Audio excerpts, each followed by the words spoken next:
here in Messina, New York for Stop 5 on the Major League Fishing Bass Pro Tour. This really is world-class smallmouth fishing, probably the best in the world. A dynamic fishery with all this fresh water coming out of Lake Ontario, going through all these islands here and all the grass and habitat. It's just a fish factory.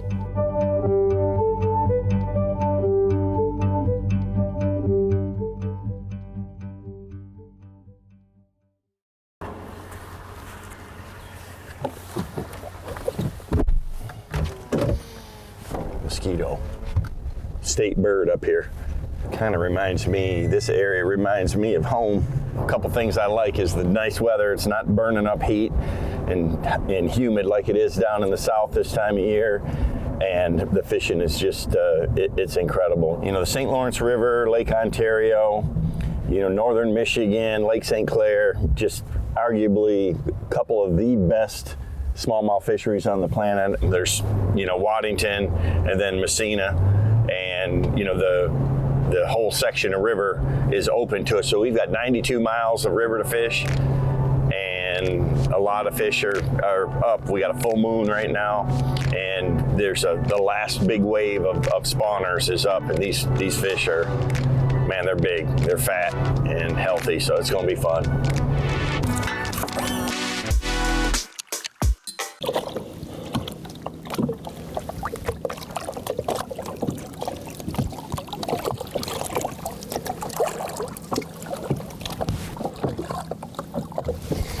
I need a boat cushion for my chest on that gunnel.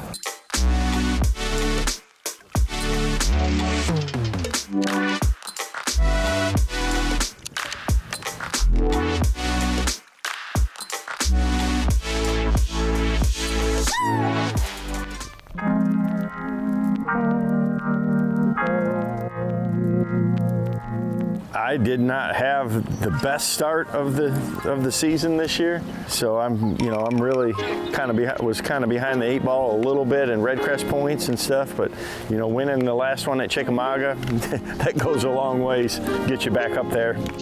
You know, I think I'm in the 20s or low 20s right now, so it's tough out here, but I'm digging and fighting, but I feel good about it. I think I'm gonna have a good shot here to do real well. I love fishing this way, and something that I grew up doing. I think I'm pretty good at. Conditions are going to be a little challenging just for sight fishing, but smallmouth are pretty aggressive and they're pretty easy to catch, so it should make it a little easier.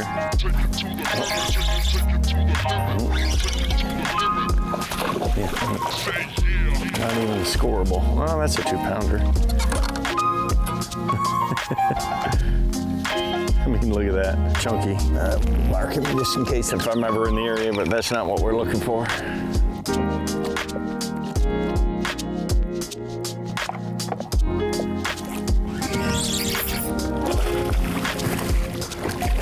It's a little better one there. These fish are just so thick.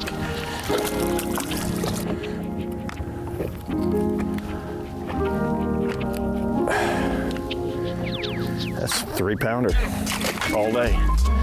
You know, this is the part of the season that I've been waiting for. You know, when I saw the schedule come out, is this northern swing. You know, I mean, the St. Lawrence River, I've got a lot of history here. You know, I've won a couple of times, 3 times here. You know, we've got a big section of river we can fish, but I think 92 miles, but we can only fish the American side, and you know, believe it or not, it's going to make a big difference. You wouldn't think so, but a lot of the really good water, especially the bays and stuff where the best largemouth fishing is at, is all on the Canadian side, and it seems like that northern shore is flatter, and locals everywhere out here. It's you know, this place is famous, and a lot of people make trips up here in the spring because the smallmouth come up, and it just adds a lot of extra pressure to the water.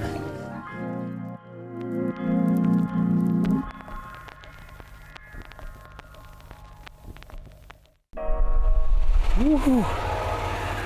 In the 40s in June, and it's not even 5 a.m. and it's daylight.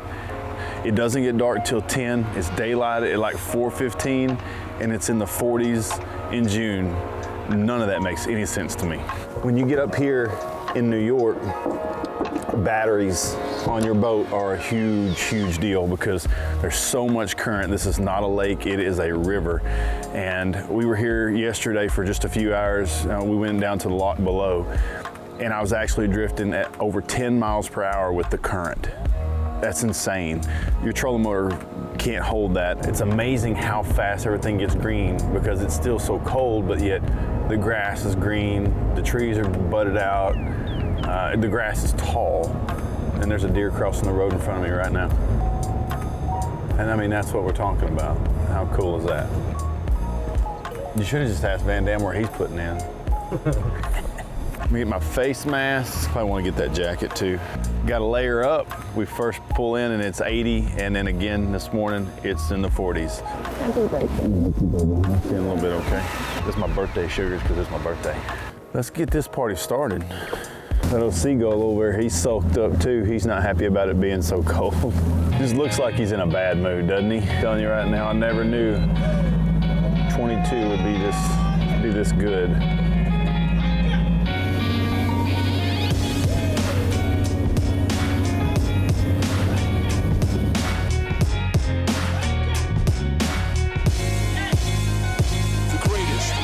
I don't even know what that is, guys. What is that? That's why you buy your fishing license, because you never know what you're gonna catch.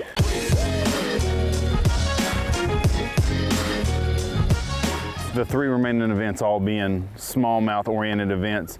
You know, I have to really bear down and work hard because, you know, growing up down in Texas, we don't have smallmouth, and that's been a huge learning curve for me. And you know, in my career in the past, you know, few years, my goals, you know, for the next few events to the remaining of the season are, you know, not only to survive, because I'm not out here to survive, to do well, to try to learn more about smallmouth fisheries, what to look for certain times. Obviously, we have more than just a common understanding of what they are and what they do and how to catch them, but I want to feel like I know them like I know largemouth. There's one, it's a big one.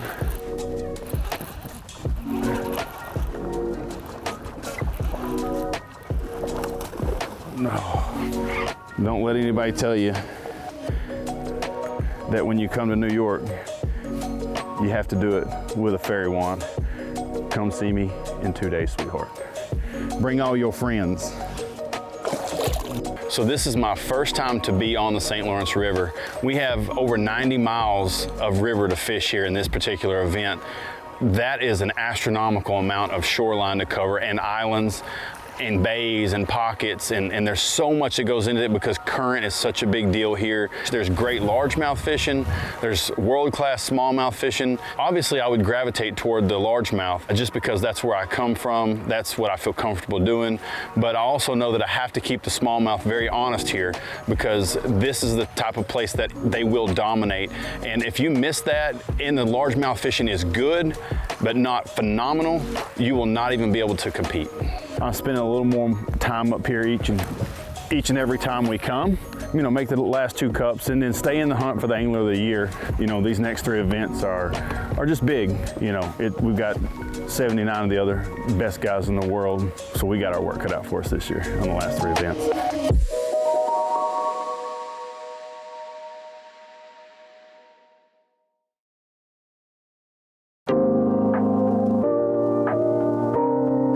Cloudy tomorrow. It's going to be really windy, rainy and windy. That's a good one right there, if I can finish it off.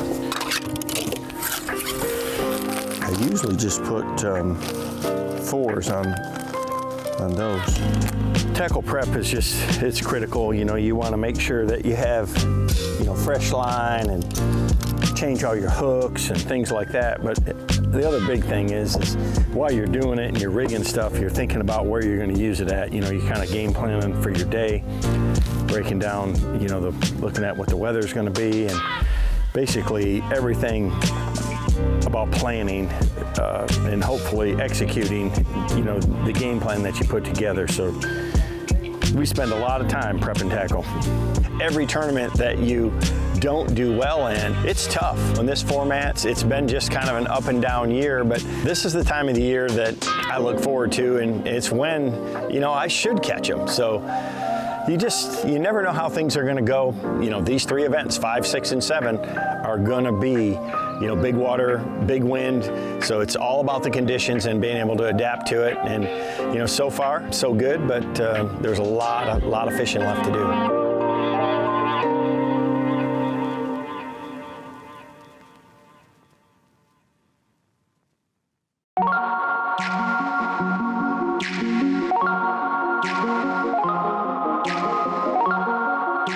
You know, coming into an event like this where we're not throwing super heavy line because the water's so clear, I have to retie everything. We're throwing light line. A lot of that is going straight to a fluorocarbon leader and an 8-pound test braided line. So retying all this, a small nick in your line here, whether it's from the roughness of a fish's tooth or if it's from a zebra mussel that's on a rock down there, all that will take its toll on your fishing line. So retie, tie again, retie, tie again.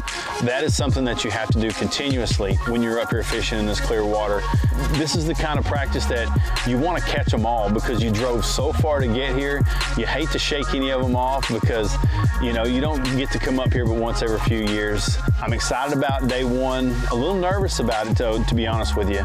And that's just because I don't know what to expect. I don't know if it's going to take 75 pounds a day or if it's going to take 40 pounds a day to make the cut.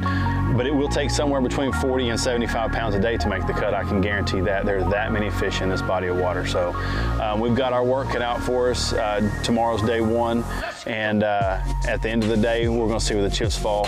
We're going to take it all out there. We're going to make about a 65-mile run one direction before we shut this Mercury down. Let's just hope that we lay our cards on the table and they all land face up because somebody's going to blast them. I guarantee that.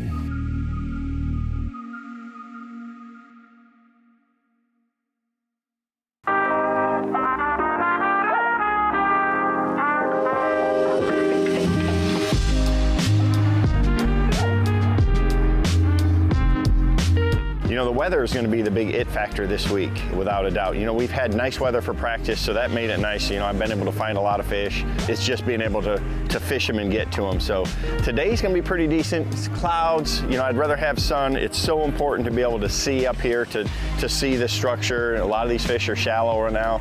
We're kind of on the tail end of the spawn. But we're going to have basically clouds and rain for the rest of the week and a lot of wind. So you're going to have to adapt every single day, but this is my kind of fishing and I'm looking forward to it. It's going to be special. I think we'll probably break all of our records for Major League Fishing here this week. It's game day. 2 days of practice, 3 days of driving to get here. A lot of wind, a lot of water, a lot of waves. I'm excited to go. I'm nervous. This is the kind of event that you're nervous about because the potential to catch so many fish is here and you can fall behind so fast on that score tracker. And this is the kind of event where a score tracker will get in your mind quickly because everyone around you is catching fish, or if you're catching fish, it can work reverse on the other guys. So all we can do is go with a clear mind, fish hard. I feel like you can land on them anywhere we go here. So let's go get after it.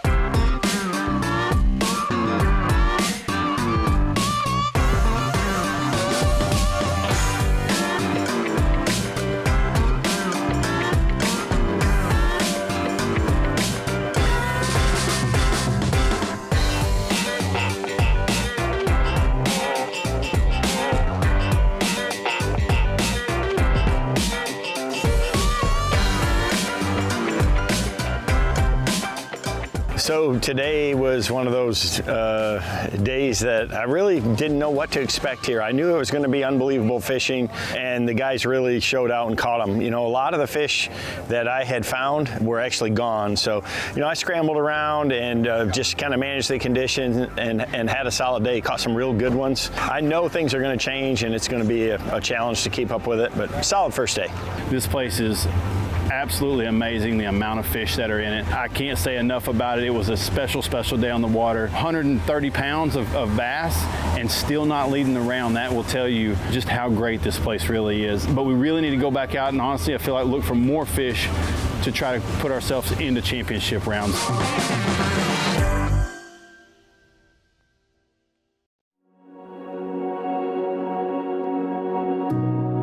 Growing up in the country where I grew up, we didn't have a lot of options of places to buy fishing tackle from like we do nowadays. And we bought all of our fishing tackle from Walmart. When Luz approached me about a rod line, it was something I was very excited about. And I was excited about a rod line not only for the opportunity to actually have a rod line and to be a part of something bigger, but I wanted to be able to reach those kids that I felt like I grew up like. And that was the Walmart, the smaller places to go, the more rural towns that don't have the opportunity to go to your big stores. When I had the opportunity to talk about the rods and the rod placement, I really felt like Walmart was a connection for me personally, because I was that country kid. I was very small town. We didn't have a lot. I wanted to get my rods and the rod in front of everyone. And Walmart is a place that everyone can go. They're in every city for the most part. Every kid stops by the fishing department and looks and sees what's on the shelf. And you know, that's one of the reasons that we went with the orange. It's just so appealing. And it's eye-catchy. We like it. It says it's loud. It says, hey, I'm out here to fish and have a good time. There's one. You know, it's something that, you know, that people really like to get out and do, and that's our future of fishing, and that's what I really come from. So it meant a lot to me to be able to get to work on this project. That's where it all comes from. That's where it starts from, just from a small town guy in East Texas that had the opportunity to work with a great company now and get more rods out in front of kids that are going to be the future of fishing.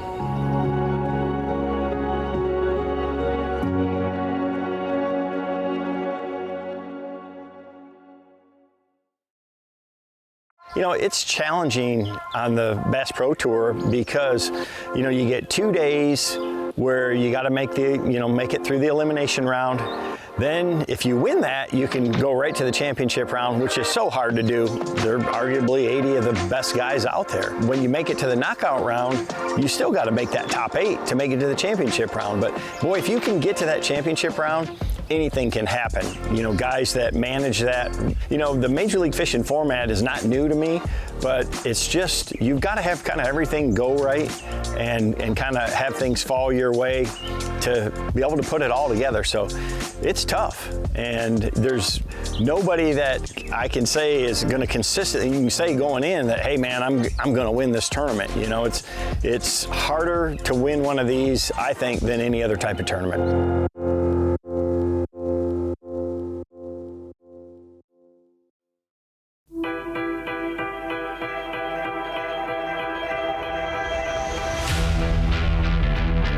Sitting in 15th place after the first day. We got a lot of different weather conditions. We do got sun, which is a real benefit, but we're gonna have a lot of wind today. So new game plan. I'm gonna fish a totally different area. You know, I made a really long run the other day. I actually ran out of gas coming back, but I'm gonna fish total different area, total different pattern. I'm fishing for pre-spawners. Hopefully I'm making the right decision, you know, and in the long run, I'm pretty excited to get out there. It's gonna be a special day today.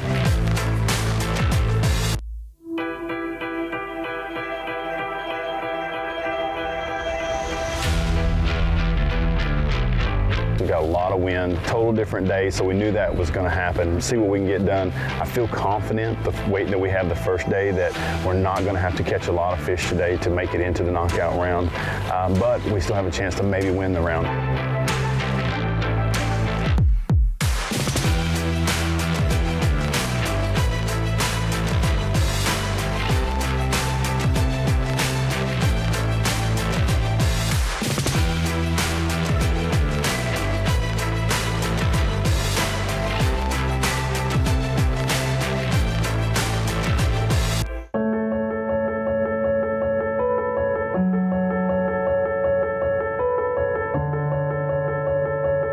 So today I had a game plan, you know, with the wind that we had, I wasn't going to make the long run, you know, all the way out towards the lake and try and sight fish again. So I thought I had a really good pattern, shallow pattern, but I didn't realize the level of wind that we were going to have. It really muddied a lot of the shallow flats and stuff up. I just didn't execute very well today. Right off the get-go, things didn't go well. I lost 3 or 4. It just kind of went downhill from there. It was a grind all day long. I just was staying right above the cut line, right to the end, and I just couldn't make it happen, man. Incredible fishery, just tough break. That's the way it goes. I'm sore. The St. Lawrence River gets very big. The wind blew really hard today. Didn't spend a lot of time fishing the area where I feel like I'm gonna fish the knockout round. Went in there this morning, caught 3 pretty quick. They're still there. So I went and spent my entire day burning this gas out of my bass cat, up and down the lake as much as I could. Still caught 40 pounds of fish today, so it was still a great day, but I am gonna be sore tomorrow, I guarantee that.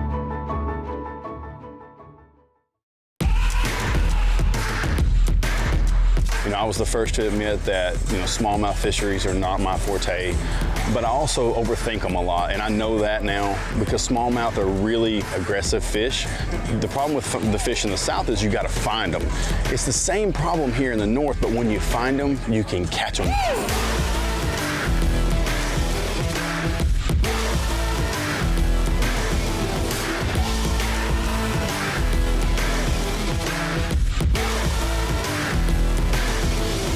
That's a happy look. That's a happy look. So listen, smallmouth fishing is fun when you catch them. It's not fun when you don't catch them, but I'm telling you, I was stressed. Lost a lot of fish today.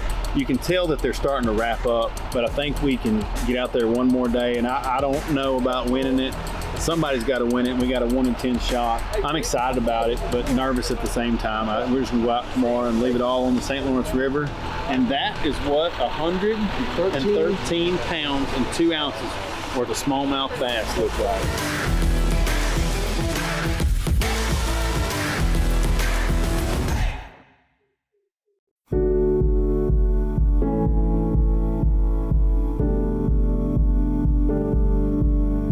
So you wouldn't believe this, but I'm just gonna tell you, after being here for 6 days and catching as many fish as we've caught every day, I'm getting down to the bottom end of all my baits. We've legitimately caught that many smallmouth bass this week. I'm telling you guys, like, it's amazing how much we go through here. But this has been the juice right here. KVD Sexy Shad and KVD Magic, both big players this week for me. Big players this week for me. You've got to sometimes take some risk. And tomorrow I'm gonna play as long as I can play in the areas where, you know, that have got me here. But I have a couple other areas that are not too far, another 7 to 10 miles away. And they're good areas. They've got a lot of fish in them. So I'm probably going to, you know, check that at some point if I get downtime. That's what we're gonna play tomorrow, and we're gonna see what the weather gives us, and then we'll play it by ear from there, but we're not gonna be afraid to pull that trolling motor and go look for more fish.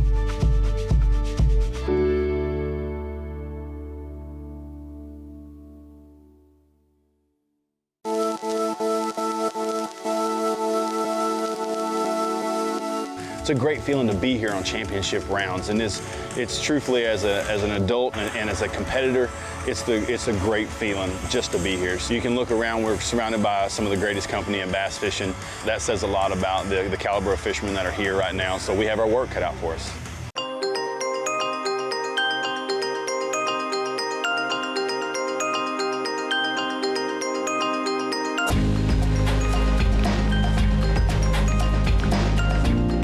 Making it here at a championship round on a smallmouth fishery, it really boosts your confidence. It definitely helps my mental psyche and my confidence to say that, hey, it doesn't matter if they're green or they're brown, you can catch them all.